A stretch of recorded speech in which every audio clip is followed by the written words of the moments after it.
देखो इसको बनाने का सिंपल सा रूल है। सबसे पहले आप यहाँ लिखो 0, 30, 45, 60 और 90।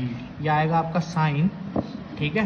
यहाँ कॉस, यहाँ टेन, कॉट, सेक, कॉसेक। सिंपल सी ट्रिक है और याद रखना।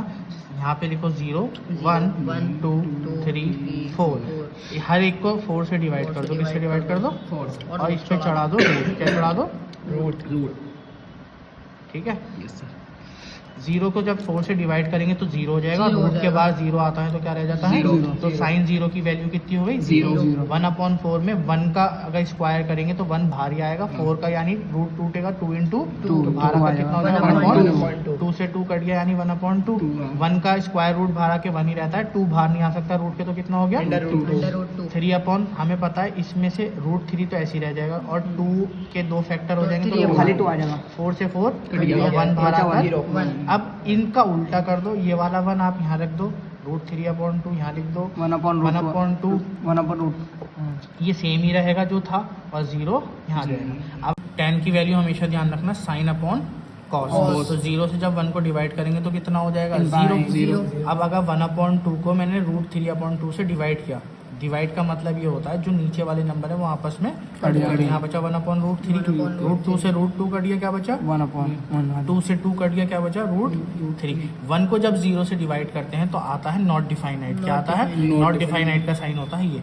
अब कॉट में इसको उल्टा कर दो, ये यहाँ आ जाएगा √3, यहाँ आ जाएगा 1, ऐसे आ जाएगा 1/√3 यहाँ आ जाएगा और 0 यहाँ पर आ जाएगा। सेक जो होता है वो किसका उल्टा होता है? कॉस का। किसका उल्टा होता है?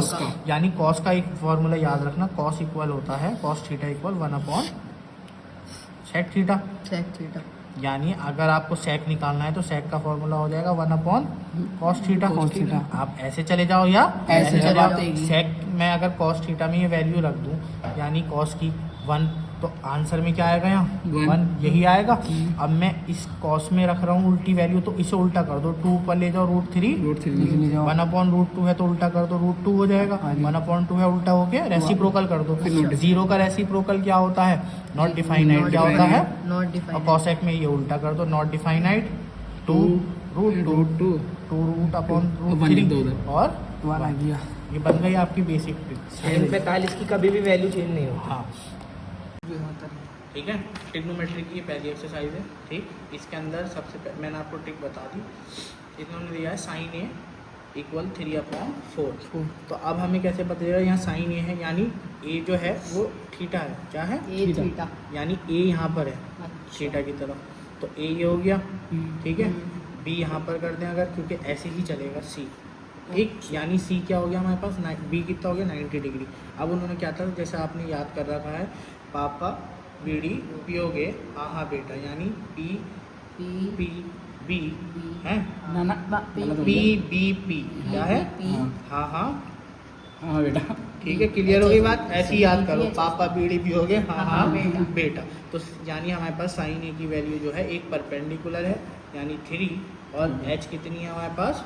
4। कितनी है? 4। हम क्या निकालेंगे? बेस। क्या निकालेंगे? बेस। तो हमें फॉर्मूला पता है, बेस इक्वल होता है हाइपोटेन्यूस माइनस परपेंडिकुलर। बेस की वैल्यू यानी अंडर रूट चढ़ा दो, स्क्वायर बेस। h की वैल्यू कितनी हो गई? 4 का स्क्वायर और 3 का स्क्वायर 16 माइनस में से 9 गए 5 बचे पक्का 10 7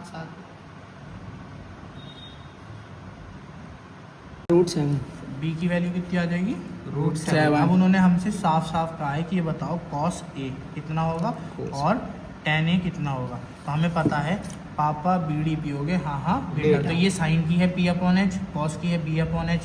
तो cos के लिए लिख देंगे B/H। यानी b कितना है हमारे पास? √7 और h कितना है हमारे पास? 4। तो ये आ गई आपकी cos A की वैल्यू। क्योंकि A थीटा है तो इसलिए हमेशा ध्यान रखो, थीटा के सामने वाला होता है परपेंडिकुलर, इसके नीचे वाला होता है बेस और ये होता है हाइपोटेन्यूस।